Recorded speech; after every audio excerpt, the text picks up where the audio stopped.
ఒకడు మైకి ఎరగొట్టడం బెంచ్ ఎరగొట్టడం బయటకు రాని సంగతి చూస్తా అంటాడు. బయట ఉండేవాడు గెలిపించి లోపలికి పంపిస్తే ఇప్పుడు బయటకు రాని సంగతి చూస్తాను.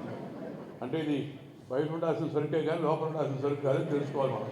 దాన్ని బట్టి మనం అలాంటి వాళ్ళు మళ్ళీ ఎన్నుకోకూడదు. మాట్లాడడం ఒక భాష ఎలాంటి పదాలు ఉపయోగిస్తున్నా చూస్తున్నాం. అసెంబ్లీలో లేని వాళ్ళ భార్యల గురించి, తల్లుల గురించి, కుటుంబ సభ్యుల గురించి మాట్లాడేది ఎంత అసభ్యకరం, ఎంత మూర్ఖత్వం అది, ఎంత తప్పు అది. వాళ్ళకేం సంబంధం అసలు? మన సంస్కారం అది. కొంతమంది అలాగే కొందరు బూతులు మాట్లాడే అలవాటు చేసుకోవాలి. అదే గొప్ప నేను ఇంకా బాగా ఎక్కువ బూతులు వాడికన్నా నేను ఎక్కువ బూతులు మాడాను, ఎవరికి వాడు మార్పులు వేసుకున్నారు.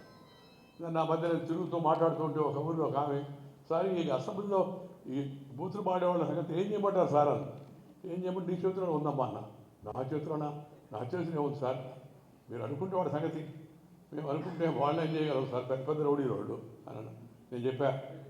మా అసెంబ్లీ నీ చేతిలో ఉంది, బూతులు మాడేవాడికి బూతులోనే సమాధానం చెప్పండి అన్న. అంటే ఆమె అర్థం కాదంటే మమ్మల్ని కూడా బూతులు మాడమన్నాడా నేను చెప్పా. బూతులు మాడేవాడికి పోలింగ్ బూత్లో సమాధానం చెప్పమ్మా, లోపలికి వెళ్ళు, డోర్ వేసి ఉంటుంది, బటన్ నొక్కు, ఫినిష్ అయిపోతాడు. మన ఎలక్షన్లో మీరు బూత్ మాట్లాడేవాడు ఒక్కడికి గెలవాల. నేను చెప్పానని కాదు, జనం కూడా గమనించారు.